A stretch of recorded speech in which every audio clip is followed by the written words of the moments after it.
Құрметті Қасым-Жомарт Кемелұлы, мен Азыханова Айнұр Қуанышқызы, Аягөз қаласының әкімі Азыханов Қуаныш Нұрислямовичтің туған қызы және қоғамдық қорғаушысымын.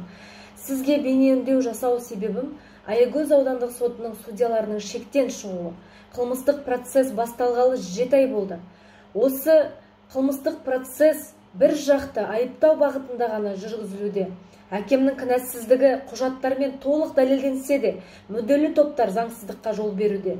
Бұл істі тергеп тексерген Семей аймағы бойынша жемқорлыққа қарсы қызмет тергеушісі Ерденбековтың өзінің үстінен Қазақстан Республикасының қылмыстық кодексінің 362 бабы 1 бөлігі бойынша қылмыстық іс қозғалуда. Осыған байланысты судья Мергенбаев бұл істен өз бетімен, өз еркімен шеттетілді. Қазіргі таңда қызметке келгеніне 3 ай болған тәжірибесіз судья Рахатаев бұл қылмыстық істі басынан бастауда. Сот ғимаратында заңсыздықтарға көз жұма қараған Мергенбаев пен Ерденбековтың заңсыз әрекетін үнсіз қолдаған прокурор Баяхметбаев болса, әлі осы сот процесіне ештеңе болмағандай қатысуда. Осы заңды ма? Адалдыққа жата ма?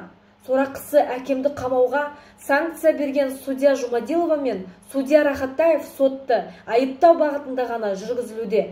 Олардың мақсаты әкемді соттау.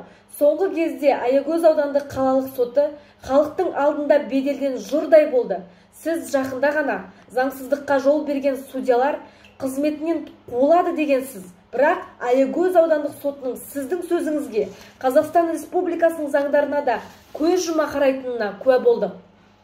Себебі әкемнің құқықтары өрескел бұзылуда. Құрметті Қасым-Жомарт Кемелұлы, шығыс сізден соттың әділ жүргізілуін талап етеміз.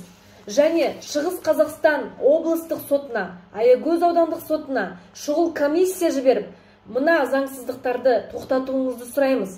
Сізді Конституцияның кепілі ретінде осыған байланысты шара қолданады деп сенеміз.